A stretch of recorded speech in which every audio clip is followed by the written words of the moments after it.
Hello friends, welcome to Radhakrishna recipes.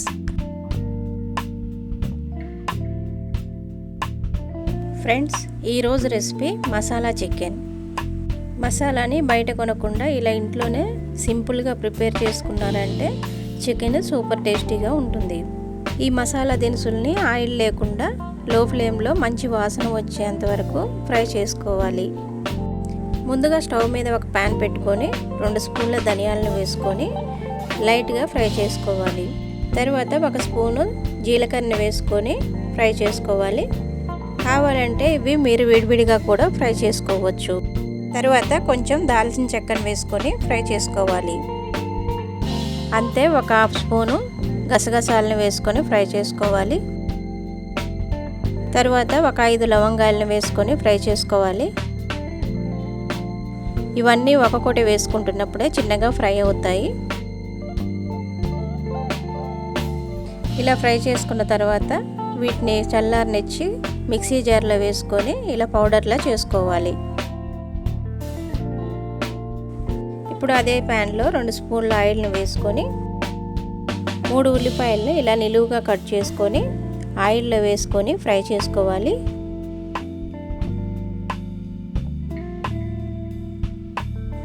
ఇవి మంచిగా golden colour వచ్చేంత వరకు కూడా ఫ్రై చేసుకోవాలి. ఇలా ఫ్రై చేసుకున్నాక దీన్ని కూడా చల్లారనిచ్చి మిక్సీ జార్లో వేసుకొని ఇలా మెత్తగా పేస్ట్లా చేసుకోవాలి. ఇప్పుడు దీన్ని పక్కన పెట్టి మళ్ళీ అదే ప్యాన్లో 5-6 స్పూన్ల ఆయిల్ని వేసుకోవాలి. ఆయిల్ వేడెక్కిన తర్వాత 5-6 పచ్చిమిర్చీలని ఇలా నిలువుగా కట్ చేసుకొని ఆయిల్లో వేసుకొని ఫ్రై చేసుకోవాలి. తర్వాత 1 స్పూను అల్లం వెల్లుల్లి పేస్ట్ని వేసుకోవాలి.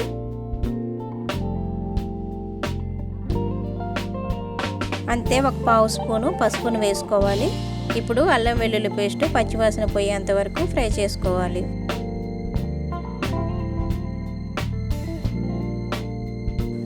ఇప్పుడు దీనిలో 800 గ్రామ్స్ చికెన్ని వేసుకోవాలి. ఇప్పుడు దీన్ని మొత్తం కూడా ఒకసారి మంచిగా కలుపుకోవాలి. అప్పుడే అల్లం వెల్లుల్లి పేస్ట్ ఆయిల్ అంతా కూడా ముక్కలకి పడుతుంది.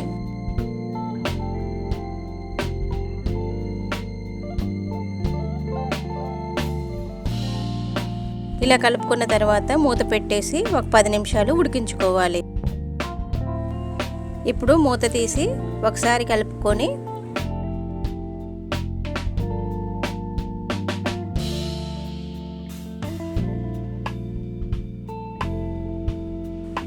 మనం గ్రైండ్ చేసి పెట్టుకున్న మసాలాని వేసుకోవాలి. అంతే 1/2 టీ స్పూను మిరియాల పొడిని వేసుకోవాలి.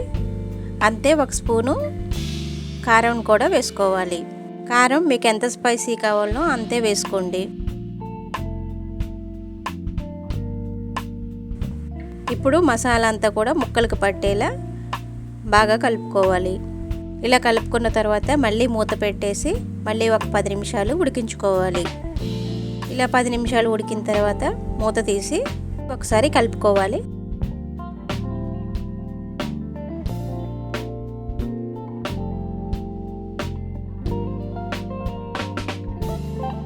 ఇలా కలుపుకున్న తర్వాత మనం గ్రైండ్ చేసి పెట్టుకున్న ఆనియన్ పేస్ట్ను కూడా వేసుకొని కలుపుకోవాలి.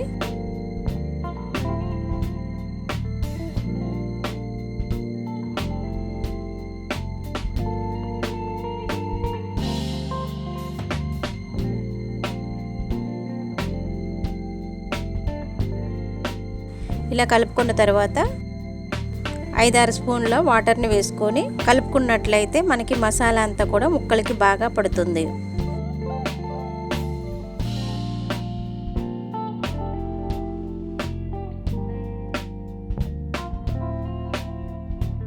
రుచికి సరిపడినంత ఉప్పును వేసుకోవాలి.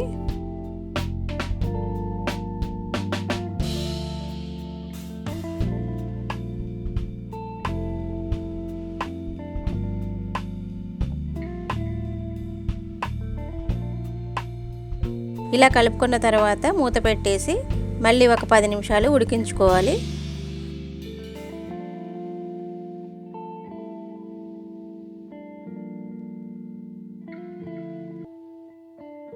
మధ్యలో మూత తీసి ఒకసారి మళ్ళీ కలుపుకున్నట్లయితే మసాలా అడుగంటకుండా ఉంటుంది.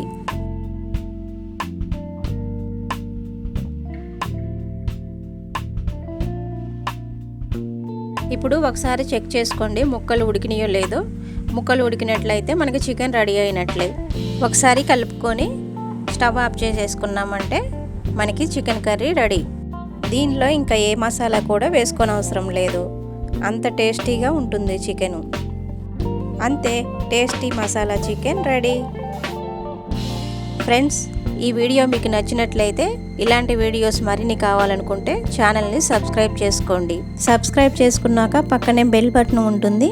దాన్ని క్లిక్ చేసినట్లయితే నేను చేసే కొత్త వీడియోస్ నోటిఫికేషన్ మీకు వెంటనే వస్తుంది. ఒక లైక్ కూడా చేయండి. అంతే, ఈ వీడియోని ఒక్కరికైనా షేర్ చేయండి. Thank you for watching.